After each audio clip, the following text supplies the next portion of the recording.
മുസ്ലിം ലീഗിന് അങ്ങനെ സന്തോഷിക്കാൻ വകയുണ്ടായിരിക്കുകയാണ്. കാരണം ലീഗിലെ ചിലരൊക്കെ വളരെ അസ്വസ്ഥരായിട്ട് നിൽക്കുകയാണ് കഴിഞ്ഞ ഒരു 8-9 വർഷമായിട്ട്. അത് ചിലപ്പോൾ ഇനി ഒരു 5-6 വർഷം കൂടി അങ്ങ് നീണ്ടുപോയി എന്ന് വരാം. അതുകൊണ്ടാണ് ഇപ്പോൾ ഒരു സന്തോഷ വാർത്ത എന്ന് പറഞ്ഞത്. അതായത് LDF കൺവീനർ TP രാമകൃഷ്ണൻ ലീഗിനെ അങ്ങോട്ടേക്ക് ക്ഷണിച്ചിരിക്കുകയാണ്. ആരെങ്കിലും ഒന്ന് വിളിക്കാനും വേണ്ടി ഒന്ന് നോക്കിയിരിക്കുകയാണ് ലീഗ്. ചില കാര്യങ്ങളിലൊക്കെ മാറ്റം വരുത്തണമെന്നേ ഉള്ളൂ. അത് പിന്നെ അങ്ങോട്ടും ഇങ്ങോട്ടും ഒക്കെ പോകുമ്പോൾ ചില നീക്കുപോക്കുകളൊക്കെ വേണമല്ലോ. ഈ 2021 തന്നെ, അതായത് രണ്ടാം പിണറായി സർക്കാർ അധികാരത്തിൽ വരുന്നതിന് മുമ്പ് മുസ്ലിം ലീഗ് അപ്പുറത്തേക്ക് ചാടാനുള്ള ഒരു ശ്രമം നടത്തിയതാണ്. പക്ഷേ എന്തോ അത് വേണ്ടത്ര രീതിയിൽ കാര്യങ്ങളൊന്നും ഫലപ്രാപ്തിയിൽ എത്തിയില്ല എന്നുള്ളതാണ്. പിന്നെ അത് കഴിഞ്ഞപ്പോൾ, അതായത് 21 രണ്ടാം പിണറായി സർക്കാർ അധികാരത്തിൽ വന്നു കഴിഞ്ഞ് പിന്നെ CPM ഗുണ്ടാവിളയാട്ടവും പിന്നെ സ്വർണ്ണക്കടത്തും ബിരിയാണി ചെമ്പും അതും എല്ലാം ഒക്കെ കൂടെ ആയി കഴിഞ്ഞപ്പോഴത്തേക്ക് പാർട്ടിയും പിണറായിയും കുടുംബവും എല്ലാം പ്രതിസന്ധിയിലായപ്പോൾ ഈ വിഷയം അങ്ങ് മാറ്റിവെച്ചു. പക്ഷേ ഇനിയിപ്പോൾ 2026 എത്താൻ ഇനി ഒരു വർഷമേ ഉള്ളൂ അടുത്ത തെരഞ്ഞെടുപ്പിലേക്ക് പോകാൻ. അപ്പോൾ ഇനി ആരായിരിക്കും വരുന്നതിനെക്കുറിച്ചുള്ള ചർച്ചകളൊക്കെ ആരംഭിച്ചു തുടങ്ങി. LDF തന്നെ പറഞ്ഞുകൊണ്ടിരിക്കുകയാണ്, ഞങ്ങൾ വീണ്ടും വരും, വീണ്ടും വരും, എല്ലാം ശരിയാക്കും, എല്ലാം ശരിയാകും എന്നുള്ള രീതിയിൽ.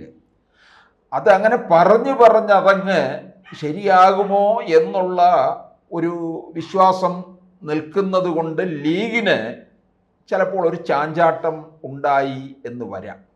അവർ ചില കാര്യങ്ങൾ തിരുത്തണം. അവർ ഈ ജമാഅത്തെ ഇസ്ലാമിയും SDPIയും ഇവരുമായിട്ടൊക്കെയുള്ള ചില കൂട്ടുകെട്ടുകളൊക്കെ ഉണ്ട്. എന്നിട്ട് UDF കൊണ്ടുവന്ന് അങ്ങനെ നിർത്തിയിരിക്കുകയാണ്. SDPIയുടെ വോട്ടൊക്കെ നന്നായിട്ട് കിട്ടിയിട്ടുണ്ട് പാലക്കാടുമൊക്കെ. അവരെയൊക്കെ തള്ളിക്കളഞ്ഞിട്ട് വേണം വരാൻ.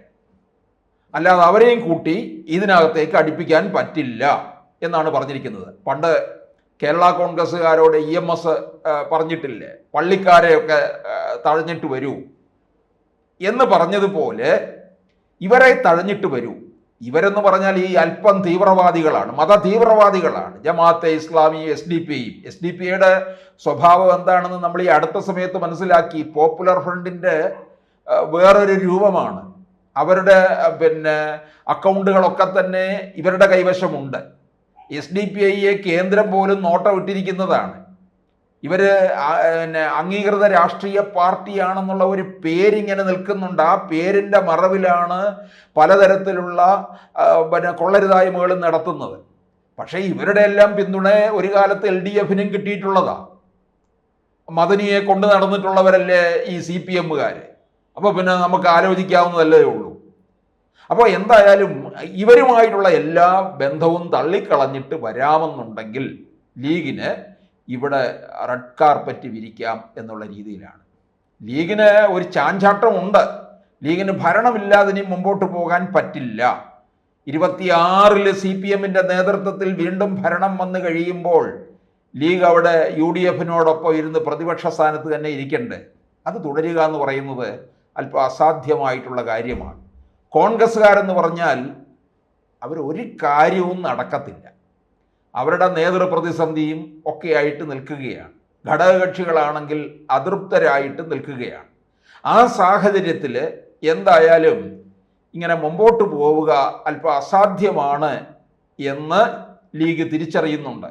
അതുകൊണ്ട് എന്തായിരിക്കും സംഭവിക്കാൻ പോവുക എന്നുള്ളത് ഒരുപക്ഷെ പഞ്ചായത്ത് തിരഞ്ഞെടുപ്പും ഒക്കെ കഴിയുമ്പോൾ ഒരല്പ ചിത്രം ലഭിക്കും. ആ ചിത്രത്തിൻ്റെയൊക്കെ അടിസ്ഥാനത്തിൽ ചിലപ്പോൾ ലീഗ് ചില തീരുമാനങ്ങൾ കൈക്കൊള്ളും. BJP കേരളത്തിൽ അല്പം ഇടം നേടാനുള്ള സാധ്യതയുണ്ട്. അത് നമുക്ക് നിസ്സാരമായിട്ട് തള്ളിക്കളയാൻ പറ്റില്ല. ഒന്ന്, ഭരണവിരുദ്ധ വികാരമുണ്ട്.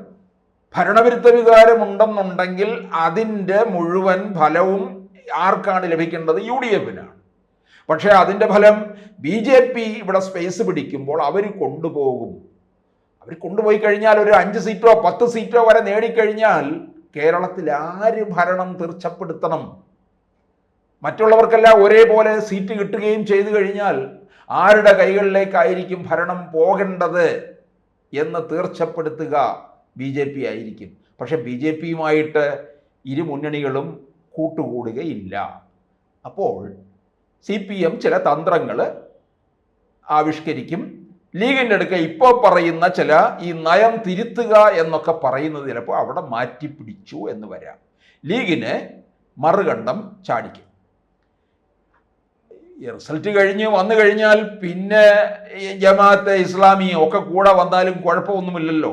ജനങ്ങളുടെ മുമ്പിൽ ഇതൊക്കെ പറ്റിക്കലായിട്ട് ഇങ്ങനെ തുടരാമല്ലോ. ലീഗിനെ ഇപ്പുറത്തേക്ക് കൊണ്ടുവരുമെന്നുള്ളതാണ്. പക്ഷെ ഒരു കാര്യം ഓർക്കുക, ലീഗ് CPMന്റെ കൂടെ വന്നു കഴിയുമ്പോൾ ഇവിടെ വലിയ ബാർഗൈനിങ് ഒന്നും നടക്കത്തില്ല. അവിടെ 5-ാം മന്ത്രിയും 6-ാം മന്ത്രിയും 7-ാം മന്ത്രിയും ഒക്കെ നടക്കും. ഒരു കാത്തിരിക്കുന്നത് ഭരണം കിട്ടിയാൽ 5 മന്ത്രിമാർ, പിന്നെ ഉപമുഖ്യമന്ത്രി, പിന്നെ മറ്റൊരുപാട് ആവശ്യങ്ങളും ഒക്കെ ഉണ്ട്. അതൊന്നും CPMനകത്ത് കിട്ടാൻ പോകുന്നില്ല. കാരണം CPM എന്ന് പറയുന്ന വലിയേട്ടൻ്റെ സ്വഭാവം എല്ലാവർക്കും അറിയാവുന്നതാണ്. അവിടെ രണ്ടാമത്തെ കക്ഷി എന്ന് പറയുന്നത് CPI ആണ്. അവരുടെ 2-ാം സ്ഥാനം അവർ മാറിക്കൊടുക്കത്തുമില്ല. ലീഗ് CPIയേക്കാൾ വലിയ ആളായിട്ട് അവിടെ ചെന്ന് കഴിഞ്ഞാൽ, കേരള കോൺഗ്രസ് തന്നെ അവിടെ ചെന്നപ്പോൾ ആദ്യമൊക്കെ CPIക്ക് അങ്ങോട്ട് താങ്ങാൻ കഴിയുന്നില്ലായിരുന്നു. അപ്പോൾ ലീഗ് ഇപ്പുറത്തേക്ക് വന്നു കഴിയുമ്പോൾ ഇവർക്ക് ഇത്തരത്തിലുള്ള ചില ഒരു ആശങ്കകളും ഒക്കെ നിൽക്കുന്നുണ്ട്. പക്ഷെ എന്തായാലും ഈ ഒരു ഭരണകാര്യത്തിൽ ആർക്ക് കിട്ടുമെന്നുള്ളതിലൊരു പ്രതിസന്ധിയിലേക്ക് പോവുകയാണെന്നുണ്ടെങ്കിൽ ലീഗ് ഇപ്പുറത്തേക്ക് വരാനുള്ള സാധ്യത വളരെ കൂടുതലായിരിക്കും. അത് ലീഗിന് ആ തരത്തിലൊരു അവസരത്തിലേക്ക് പോവുകയും ചെയ്യും. കാരണം ലീഗിന് ഭരണം വേണം. ഭരണമില്ലാതെ മുമ്പോട്ട് പോവുക എന്നുള്ളത് അവർക്ക് അസാധ്യമായിട്ടുള്ള കാര്യം തന്നെയാണ്.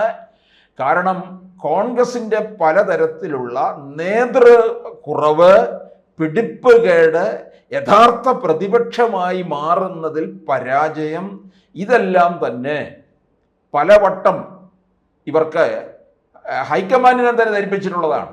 പ്രത്യേകിച്ച് ക്രൈസ്തവ വിഭാഗം UDFിൽ നിന്ന് അകന്നു നിൽക്കുകയാണ്. ആ അകന്നു നിൽക്കുന്നത് കൊണ്ട് തന്നെ പലപ്പോഴും ഇവർക്ക് വിജയസാധ്യത പലയിടങ്ങളിലും കുറയാനുള്ള സാധ്യതയും ഉണ്ട്. BJPക്ക് ഒരു അനുകൂലമായിട്ടുള്ള ഒരു തരംഗത്തിലേക്ക് കാര്യങ്ങൾ മാറുകയും ചെയ്യുമെന്നുള്ളതാണ്. അതുകൊണ്ട് ലീഗ് എന്തായാലും ചിലപ്പോൾ അധികാരത്തിലേക്ക് വരണമെന്നുണ്ടെങ്കിൽ നയം തിരുത്താനും ചിലപ്പോൾ തയ്യാറാകും. കാരണം ഇവര് എപ്പോഴും ഈ ജമാഅത്തെ ഇസ്ലാമിയെ, SDPIയെ ഒക്കെ തന്നെ അവസരവാദപരമായിട്ടാണ് ഇവരെല്ലാം കൊണ്ടു നടന്നിട്ടുള്ളത്. CPMും കൊണ്ട് നടന്നിട്ടില്ലേ? അപ്പം ഇതൊക്കെ ചില അവസരങ്ങളിൽ തള്ളിക്കളയുക, ചില അവസരങ്ങളിൽ കൊണ്ടുപോവുക, ഇങ്ങനെയൊക്കെ ചെയ്യും. അപ്പോൾ ലീഗിനും ആവശ്യമെന്നുണ്ടെങ്കിൽ ഇവരെയും തള്ളിക്കളയും. അങ്ങനെയാണെന്നുണ്ടെങ്കിൽ AKJ സെൻറ്ററിലേക്ക് ലീഗിന് കടന്നു ചെല്ലാം.